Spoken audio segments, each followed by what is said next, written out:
वो ऐसी लीला करते उस समय बुद्धि काम नहीं करती।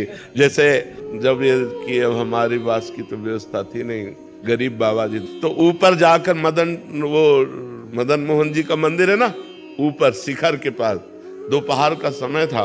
अब एकांत समय तो एकदम आर्त भाव आया, रोए कस के कि हमें वृंदावन वास नहीं मिलेगा, क्योंकि हमारा कोई परिचय नहीं, हमारे पास अर्थ नहीं, और आश्रमों में अलग व्यवस्था होती है।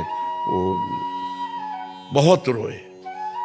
फिर आया चलो अब काशी चलते हैं, क्योंकि अब वहीं घाटों पे जीवन व्यतीत हो रहा था। जे ही नीचे उतर के आए तो इतनी बड़ी गोरी सी बालिका, हम उस समय लाल वस्त्र भगवा वस्त्र पहनते थे, ऊपर का वस्त्र का छोर पकड़ा और वह घूमने लगी ऐसे और कह रही जाएगो बाबा, जाएगो बाबा।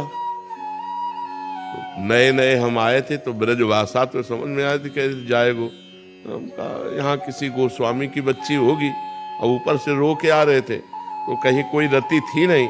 हम कहा यहाँ किसी गोस्वामी की बच्ची होगी, खेल खेल में ऐसे पकड़ रहे। तो हम कहा जा हट जा बच्चा, हट जा बच्चा। बोले जाएगो बाबा।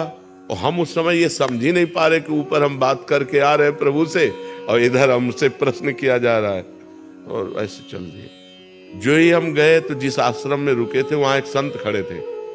उन्होंने कहा बाबा तुमको बुलाया है। तो हम कहा हम तो जानते नहीं।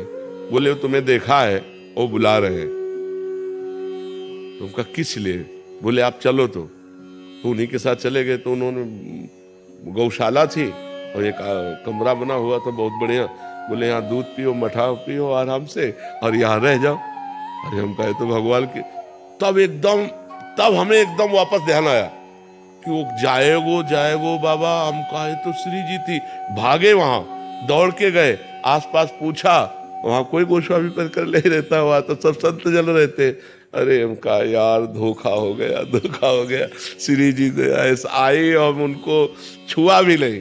वो हमारा वस्त्र, अब बालिका रूप में थे। अगर हमें पता हो कि वृंदावनाधीश्वरी लीला कर रही तो उसी समय गले लगा। पर वो बहुत चतुर है, जब तक वो सामने रहेंगे तब तक संशय रखते हैं कि पकड़ न पावे, और जहां वो अलग होते तब पक्का विश्वास हो जाता है कि प्रभु ही थे।